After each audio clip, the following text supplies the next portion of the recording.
The Bold and the Beautiful's Halloween episode on Friday, October 31st, delivers a storm of emotions and confrontations that could permanently alter the lives of several characters. The day begins innocently enough, with Elektra Forrester and Will Spencer taking a moment to reaffirm their commitment to each other. Despite the scandal surrounding Luna Nozawa's pregnancy and the fallout that has rippled through the Forrester and Spencer families, Will and Elektra try to find a sense of unity amid chaos. They know that as long as they stand together, they can survive whatever comes next. Yet beneath their determination lies a fragile tension. Elektra has been deeply affected by Luna's pregnancy, not only because of the media frenzy, but because of the emotional strain it has placed on Will, whose loyalty has been tested. Ivy Forrester notices this growing unease and becomes increasingly concerned for Elektra's well-being. As Ivy watches her cousin push through her pain to stand by Will, she begins to question whether the relationship is healthy for either of them. Ivy privately admits that no one would blame Elektra if she needed space, suggesting that sometimes love means stepping away before resentment festers. Meanwhile, Dick Sharp is making plans of his own. Proud of his relationship with Remy Price, Dick wants to introduce his boyfriend to everyone at Forrester Creations. It's a risky move, considering Remy's dark past and his uneasy reputation within the company. Dick believes that transparency will earn acceptance, but Remy fears the opposite, that facing the Forresters will only remind them of the pain he once caused. Still, under Dick's encouragement, Remy reluctantly agrees to visit Forrester Creations. Before heading there, however, he makes a detour that could change everything. A secret visit to Luna Nozawa. Luna, who is still reeling from recent events and confined in a controlled environment due to legal and personal complications, is shocked to see Remy appear before her. His face stirs a mix of nostalgia and fear. Dick had warned him to stay away, but Remy cannot resist the need to reconnect with Luna, perhaps to seek redemption or maybe to relive a part of his past he still clings to. For Luna, his visit brings both comfort and alarm. She warns him that stepping into the Forrester world again is dangerous, especially with Will Spencer present at the offices that day. Luna knows too well that Will won't hesitate to confront him if he feels Elektra's safety is at risk. She tells Remy that going there is like walking into the lion's den, where one wrong word could destroy what little peace remains. But Remy, stubborn and idealistic, refuses to back down. He insists he's not afraid of Will, that he's done hiding, and that maybe just maybe things can be set right. He convinces himself that facing everyone at Forrester Creations could be his chance to start over, to show he's changed. Yet behind his forced calm lies a desperate hope that Elektra might still remember the bond they once shared, even after everything he did to hurt her. As the day unfolds, anticipation builds around Forrester Creations. Inside the fashion house, Dick is setting the stage for a hope for the future meeting. Hope Logan is present, preparing to unveil a new concept that ties emotional healing with fashion. Ivy Forrester, Daphne Rose, and several other key figures gather, unaware that the day will soon spiral into chaos. Dick, nervous yet excited, tells them he has someone special to introduce, someone who deserves a second chance.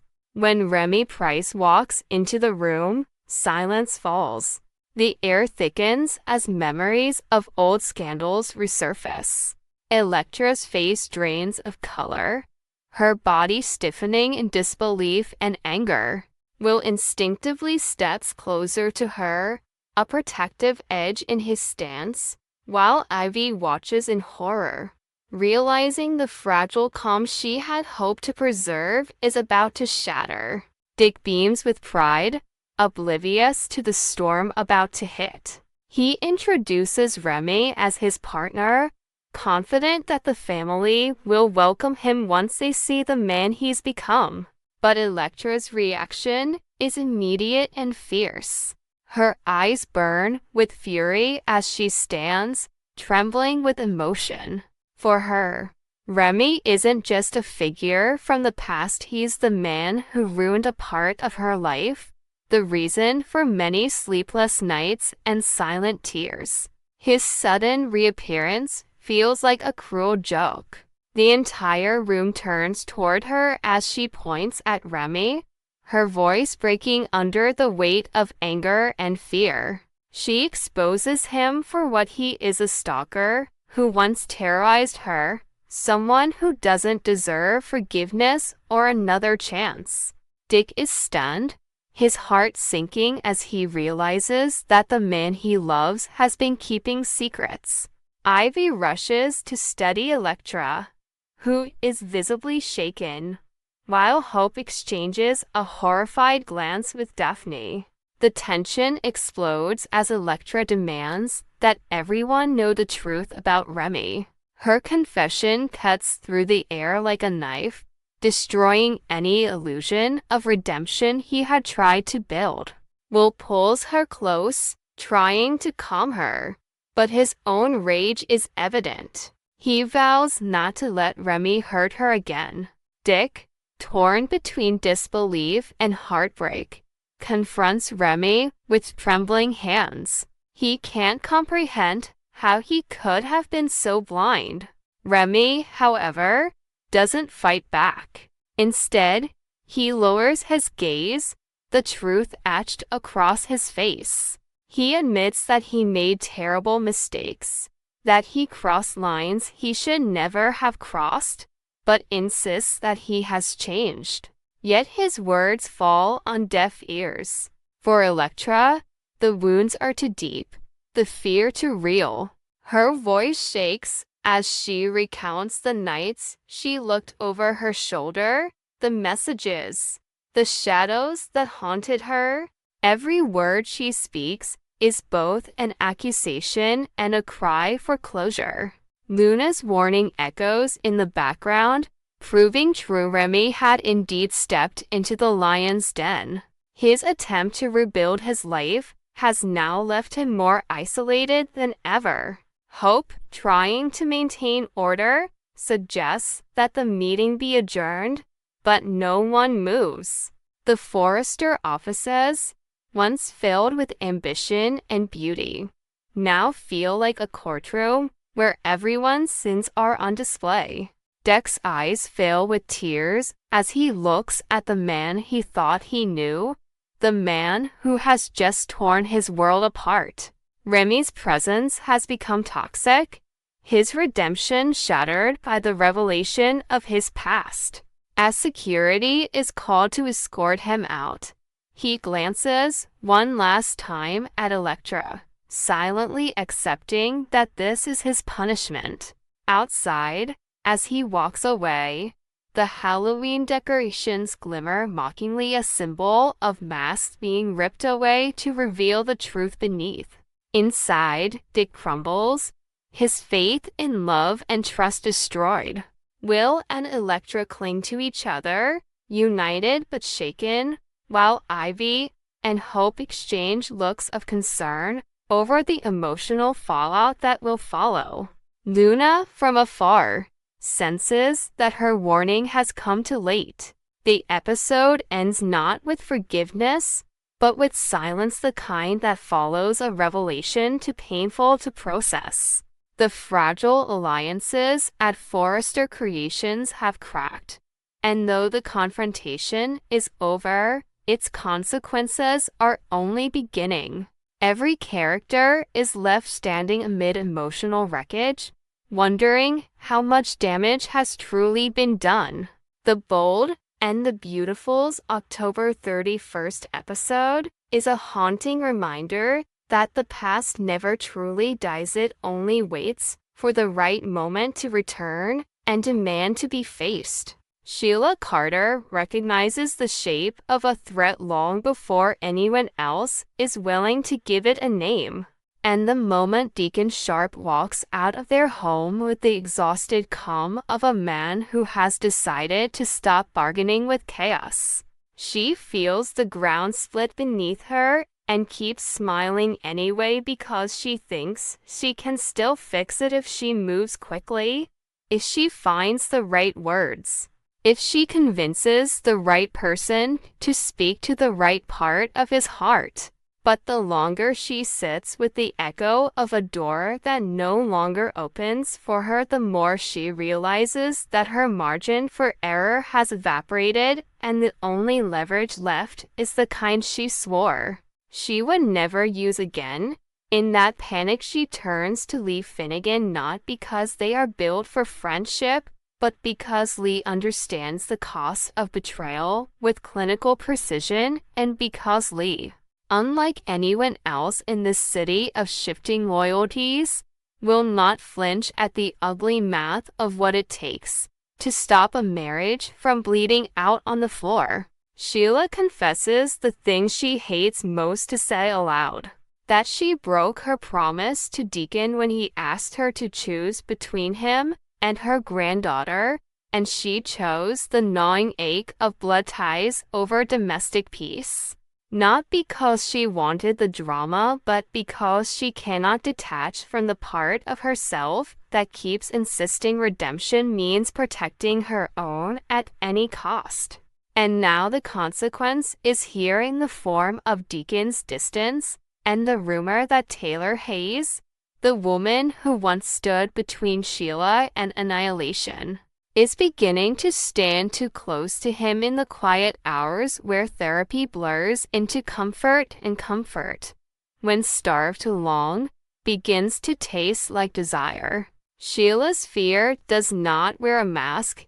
She speaks it plainly to Lee, outlining every tell she has observed: the way Taylor's voice softened around Deacon's name, the quick, unguarded embrace that should have meant nothing but branded itself in Sheila's mind as an omen, the way Deacon's frustration with Sheila's broken promise metastasized into vulnerable conversations with someone trained to pull sorrow into the light and hold it until it stops clawing. And Sheila begs Lee to do something practical, to intervene before a clinical setting becomes the pretext for a line crossed. Because if Deacon cheats with Taylor, it will not register as romantic betrayal alone. It will detonate every fragile boundary Sheila has tried to draw between the person she is attempting to be and the hurricane she used to unleash without a second thought. Lee listens the way only Lee can, inventorying facts, patterns, precedents, aware that she despises infidelity not in the abstract but as a wound seared into her biography by a husband who traded their vows for a night and a child and a lifetime of consequences. Tangled in Sheila's orbit, and Lee hears the plea beneath Sheila's bravado: stop this before I become the weapon again. But the problem is uglier than a simple warning, because Taylor and Deacon are strapped to a therapy dynamic that complicates consent and ethics and power. A doctor-patient relationship pulled taut by mutual bruises left by Ridge Forrester and Brooke Logan. To people whose gravitational pull has crushed more hearts than any bullet ever could. And Taylor, who has dedicated herself to order through insight, is not immune to the mercies that bloom when the one across from you looks at you as if you might be the first person to translate his grief correctly. She knows the code of her profession. She can recite it in her sleep. But knowledge is not a deadbolt. And in the silence after Deacon leaves a session, she can still feel the imprint of an almost confession on the air, a thrum of what if that she does not want and cannot dismiss. And it terrifies her because she recognizes how quickly compassion can disguise attachment, how swiftly the urge to help becomes the need to be the one who finally saves him when so many women before only taught him to brace for impact. Deacon is not blameless in this drift. He's the one who walked out of a house crowded by Sheila's broken promise. The one who chose the safety of a chair across from Taylor rather than the fire hazard of another argument. The one who let himself exhale in her office because she did not demand that he forgive before he was ready. And the one who discovered that validation can feel intoxicating when you have spent years metabolizing other people's fear of your relapse, your history, your shadow. In that intoxication is the seed of a new dependence, the conviction that perhaps Taylor's steadiness is not a professional posture, but a personal anchor, and that superstition breeds temptation. If she can soothe him here, could she heal him everywhere? Sheila, sensing this drift hardening into a direction, does not hide behind metaphors. When she draws the last red line, she tells Lee the conclusion that keeps scratching at her ribs, that if Taylor crosses the bed with Deacon, she will remove Taylor from the equation with the same ruthless efficiency that has marked her worst chapters. And Lee, appalled but unsurprised, tests the threat for weakness and finds none because Sheila does not issue empty ultimatums. She writes histories in blood and then spends years trying to scrub them from memory. And in speaking the threat aloud, Sheila is not simply posturing, she is preemptively justifying, making a case to the only person who might stop her before she moves. The past is a loud witness in this moment. Taylor once fell to a Sheila bullet and then clawed back to life because a prince with a rescue complex refused to let the obituary stand. And Finn and Steffi have both learned the hard lesson that proximity to Sheila is a game in which the house always wins until someone flips the table. So when Sheila insists she will not shoot Taylor again if it can be avoided, the promise rattles like a coin on its edge because everyone understands what happens when that coin lands on the wrong side. Lee does not want to enable a murder any more than she wants to watch a marriage die, but she understands triage. And triage here means intercepting Taylor before ethics corrosion becomes scandal and scandal becomes violence. She prepares a surgical plan, an intervention not built on moral shaming but on practical boundaries. And the therapy relationship, refer Deacon to another clinician. Remove the membrane through which their shared vulnerability travels, and if that fails, expose the emotional entanglement to daylight before it metastasizes in shadows. Meanwhile, Taylor fights her own war in a mirror. She loves rules until they trap her in an image of rectitude that erases the woman who has been lonely too long, who resents the way Ridge's gravitational field keeps dragging her into tidal cycles of almost and never, who aches at the thought that Deacon, so often dismissed as irredeemable, is choosing to believe again, and is choosing her presence as the scaffolding for that belief. She insists to herself that she can manage this, that she can shepherd Deacon through the last bend in his grief without letting him mistake her steadiness for invitation. But the certainty leaks as soon as she admits that one slip already happened, an embrace that lingered half a second too long. And with it the knowledge that there is a version of this story where she is no longer the healer and becomes the reason Sheila detonates. Deacon senses the tightrope too and considers the exit ramps. He can request a transfer to another therapist. He can put distance between his private breakdown and Taylor's professional duty. He can stop visiting altogether and let time do what it always does. But he does not choose any of these clean solutions because clean solutions require brutal solitude, and he's tired of being alone with the parts of himself that he hates. It is easier to keep talking, to keep calling, to keep stepping into the office where someone's eyes do not flicker with suspicion every time he stumbles over a confession. And in that ease he inches toward the edge, where gratitude becomes attachment. The city continues its rituals. Forrester Creations hums with fabric and deadlines. Brooke preaches forgiveness as if it were oxygen. Ridge rationalizes his orbit as inevitability. And somewhere in the middle of this noise, Lee makes her move. She visits Taylor not with the prosecutor's fury, but with the grim composure of a surgeon about to cut out rot. And she explains that Sheila is unraveling, and that unraveling comes with a body count. That whatever Taylor thinks she is controlling is already controlling her. That the only guarantee of safety is distance measured in referrals and locked doors. And Taylor hears every word and still believes she can master temptation because she's tired of letting fear set her limits. But then Lee's expression hardens and she tells Taylor the threat in its exact phrasing because euphemism will not save lives. And Taylor's face loses its color because memory supplies the footage of a hospital room, a bullet, a second life borrowed from mercy. And the professional debate collapses into the simplest math. Do not become the reason Sheila returns to who she was.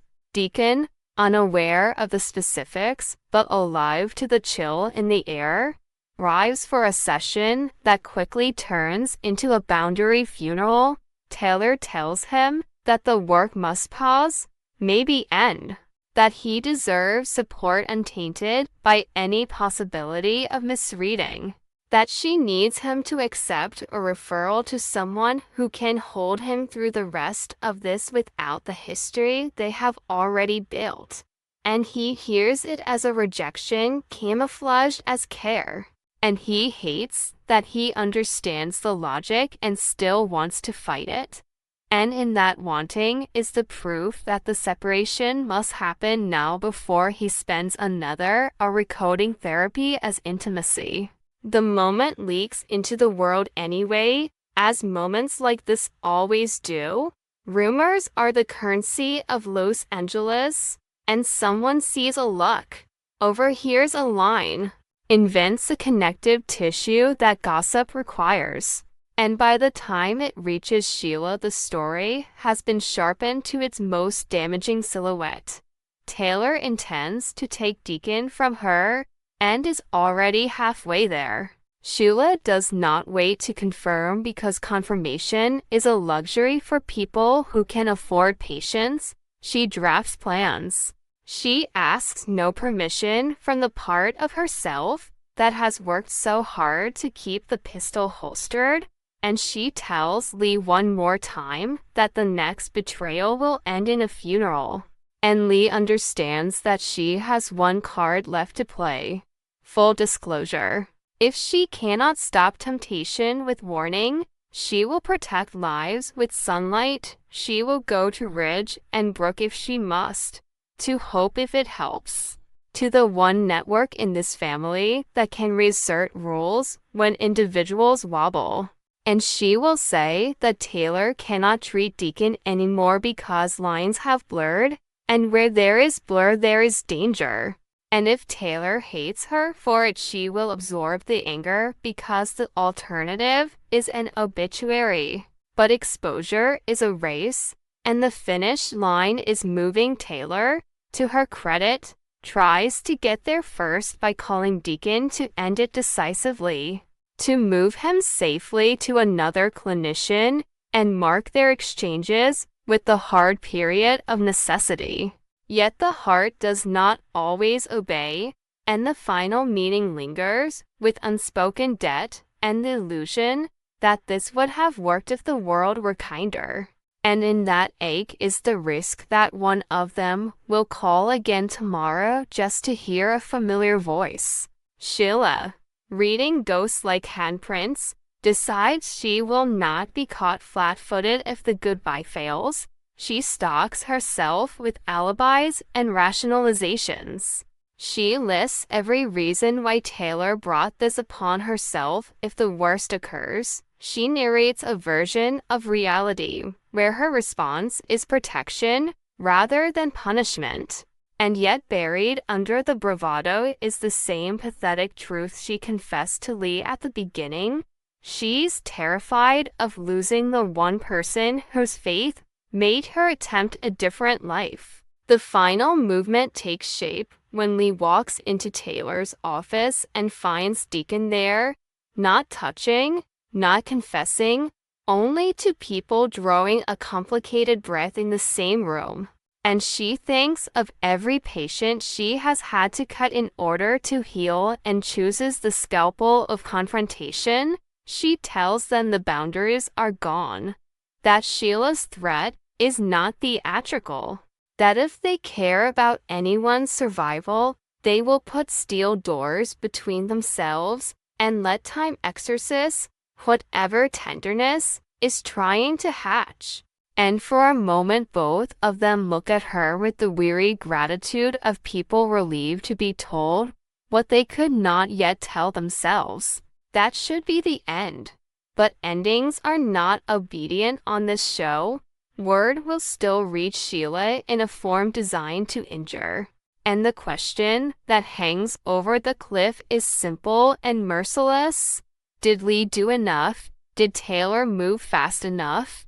Did Deacon accept the exit before impulse overruled judgment? And if any of those answers tilt the wrong way, will Sheila submit to the hard work of holding on, or will she snap back into the only certainty she has ever trusted? The certainty of force. The history argues against peace. Sheila has shot her way out of corners and then spent years regretting the mess. Taylor has survived the nightmare of being on the wrong side of Sheila's barrel. Finn and Steffi have both paid for other people's sins with blood and terror. And Lee has built a creed around preventing the next catastrophe rather than cleaning it up afterward. So the path forward narrows to three stark lines. Taylor ends the duality and keeps her distance even from the comfort of closure. Deacon accepts help from a professional he has not been tempted to sanctify. Lee stands ready to expose any relapse the second it begins rather than the minute after it becomes scandal. If all three hold, a marriage might be salvageable and a life might be spared. If even one slips, Sheila's old self will come roaring back for one final, catastrophic correction. That is the tension animating every heartbeat of this arc. The certainty that love, when mismanaged, becomes motive, and the equal certainty that redemption, if real, must withstand the hunger to devour anyone who threatens it. On this precarious edge, every look matters, every boundary is a bulwark, and every confidant is a potential witness or savior. And as the week closes, the only honest forecast is that Lee's intervention buys time. Taylor's conscience bends toward restraint. Deacon's ache bends toward relapse. And Sheila's promise to keep the gun holstered bends under the weight of a fear she cannot soothe. Whether the holster holds is the cliffhanger the future will answer, with either paperwork and referrals or sirens and a sheet. And the show asks the audience to decide which version they believe these people are still capable of choosing.